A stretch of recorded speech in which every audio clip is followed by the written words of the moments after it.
সবাইকে স্বাগত জানাচ্ছি বিডি দর্পণের নিয়মিত আয়োজন আজকের দুনিয়ায়। আপনাদের সাথে আছি আমি সুস্মিতা দাস। চলুন জেনে নেওয়া যাক সারা দুনিয়ায় এ পর্যন্ত ঘটে যাওয়া প্রধান খবরগুলো।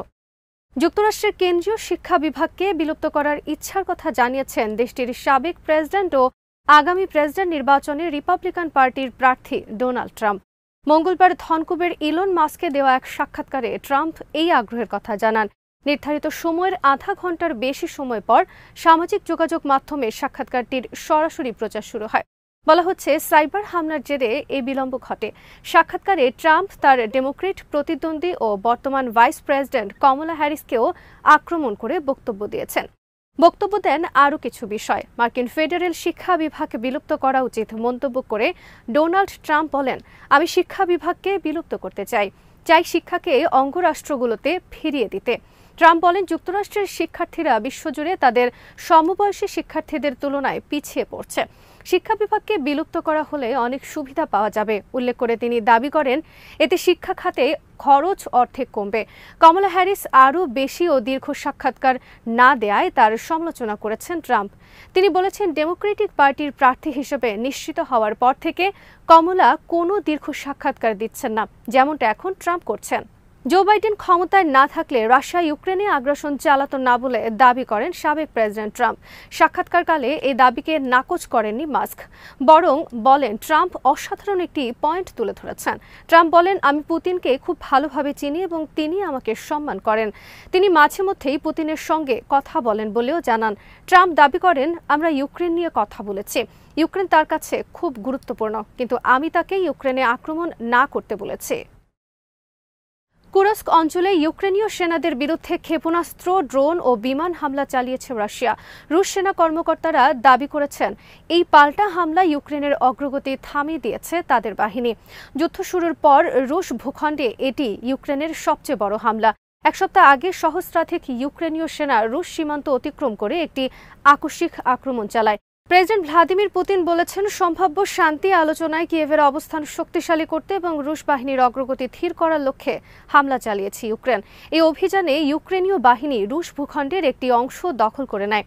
অভিযানের ফলে প্রায় 2 লাখ মানুষকে সরিয়ে নিতে বাধ্য হয়েছে রাশিয়া। ইউক্রেনীয়দের মোকাবেলায় পাঠাতে হয়েছে রিজার্ভ বাহিনী। রুশ সামরিক ব্লগাররা কুরস্ক সীমান্তে তীব্র লড়াইয়ের কথা জানিয়েছে। তারা দাবি করেছেন, রাশিয়ার নতুন সেনা এবং ভারী অস্ত্র পাঠিয়ে ইউক্রেনীয় আক্রমণ প্রতিহত করেছে। রাশিয়ার প্রতিরক্ষা মন্ত্রণালয় জানিয়েছে, তাদের সুখোই SU-34 বোমারু বিমান দিয়ে কুরস্ক সীমান্ত অঞ্চলে ইউক্রেনীয় বাহিনীর বিরুদ্ধে হামলা চালানো হয়েছে। সীমান্ত থেকে অন্তত 28 কিলোমিটার ভেতরের গ্রামগুলোতে ইউক্রেনের আক্রমণ প্রতিহত করেছে তারা। রয়টার্সের প্রতিবেদন অনুযায়ী এক সপ্তাহের লড়াইয়ে রাশিয়া মোট 35টি ইউক্রেনীয় ট্যাঙ্ক, 31টি আর্মার্ড পার্সোনাল ক্যারিয়ার, 18টি পদাতিক লড়াইয়ের সাজোয়াজান এবং 179টি অন্যান্য সাজোয়াজান ধ্বংস করেছে। রুশ সামরিক কমান্ডার মেজর জেনারেল আবতি আলাউদ্দিনভ বলেছেন, শত্রুর অগ্রগতি ইতিমধ্যে থামিয়ে দেওয়া হয়েছে। শত্রু এখন জানে যে তাদের পরিকল্পনা সফল হয়নি। গাজা উপত্যকায় মঙ্গলবার বেশ কয়েকটি ইসরায়েলি ট্যাঙ্ক ধ্বংস করেছে প্রতিরোধ যোদ্ধারা। এছাড়া 3টি টানেলের মুখে বিস্ফোরণ ঘটানো হয়েছে। এসব টানেল মুখে আগে থেকে বোমা পুঁতে রেখেছিল যোদ্ধারা। দখলদার সেনারা টানেলে প্রবেশ করতে চাইলে বিস্ফোরণ ঘটানো হয়। এদিন হামলায় বেশ কিছু সেনা হতাহত হয়েছে, সেই সাথে পুড়েছে কয়েকটি ট্যাঙ্ক। এছাড়া তেল আবিব লক্ষ্য করে রকেট হামলা চালানো হয়েছে। হামাসের সামরিক শাখা আল কাসাম ব্রিগেডসের এক বিবৃতিতে বলা হয়েছে, খান ইউনিস শহরের আল জানা এলাকায় তাদের যোদ্ধারা মাটিতে পুঁতে রাখা ব্যারেল বোমার বিস্ফোরণে ইসরায়েলি বাহিনীর একটি মার্কাভা ট্যাঙ্ক ধ্বংস করেছে। দক্ষিণ গাজার রাফা শহরের জালাত এলাকায় আল ইয়াসিন 105 রকেটের সাহায্যে হামলা করা হয়েছে আরেকটি ট্যাঙ্কের উপর। বিবৃতিতে বলা হয়েছে, গাজায় গণহত্যা ও নির্বিচার হামলার জবাবে ইসরায়েলের তেল আবিব ও আশেপাশের এলাকায় 2টি M90 রকেট হামলা চালিয়েছে আল কাসাম ব্রিগেডস। এছাড়া সায়রা আল কুদস ব্রিগেডসের সাথে যৌথ অভিযানে রাফা শহরের তাল আল সুলতান এলাকায় সোয়াত বিস্ফোরণের সাহায্যে দখলদার বাহিনীর একটি ট্যাঙ্ক ধ্বংস করেছে। একই দিন আরেকটি যৌথ অভিযান চালিয়েছে আল কাসাম, আল কুদস ও মুজাহিদিন ব্রিগেড। খান ইউনিস শহরের পূর্ব প্রান্তে ইসরায়েলি বাহিনীর উপর একযোগে মর্টার হামলা চালিয়েছে তারা। আল কাসাম ব্রিগেডস তাদের বিবৃতিতে আরও জানিয়েছে, রাফা শহরের পশ্চিম দিকের তাল আল সুলতান এলাকায় তাদের যোদ্ধারা আগে থেকে ফাঁদ পেতে রেখে 3টি টানেল মুখে বিস্ফোরণ ঘটিয়েছে। ইসরায়েলি সেনারা ওইসব টানেলে প্রবেশ করতে শুরু করলে বিস্ফোরণ ঘটানো হয়। ইসলামিক জিহাদের সামরিক শাখা আল কুদস ব্রিগেডস জানিয়েছে, খান ইউনিসের আবু হাদাফ এলাকায় ইহুদিবাদী সেনা ও তাদের সামরিক যানবাহনের ওপর মর্টার হামলা চালিয়েছে তাদের যোদ্ধারা। এদিন যৌথ হামলার একটি ভিডিও প্রকাশ করেছে হামাস ও সারায়া আল কুদসের যোদ্ধারা। ভিডিওতে দেখা যায় দুই সংগঠনের দুই যোদ্ধা এক হয়ে ইসরায়েলি বাহিনীর একটি ট্যাঙ্কের উপর বোমার বিস্ফোরণ ঘটায়। এদিকে মঙ্গলবার উত্তর ইসরায়েলের ওপর 6 দফা হামলা চালিয়েছে লেবানন ভিত্তিক হিজবুল্লাহ। সকাল 8টা 35 মিসগাফ আম সেনা অবস্থানের ওপর হামলার মাধ্যমে সিরিজ হামলার সূচনা করে সংগঠনটি। এরপর পর্যায়ক্রমে মেতাত সেনা ব্যারাক, আল সুমাকা সেনা ঘাঁটিতে হামলা চালানো হয়। বিকেলের দিকে হামলা করা হয় রুয়াইসাত আল আলম সেনা ঘাঁটি এবং জাল আল দেইর এলাকার সামরিক স্থাপনায়। সন্ধ্যায় নেরিয়া পর্বত এলাকার সামরিক ঘাঁটিতে কাতিউষার রকেট হামলা চালায় হিজবুল্লাহ। একঝাঁক রকেট সরাসরি টার্গেটে আঘাত হেনেছে বলে জানিয়েছে সংগঠনটি।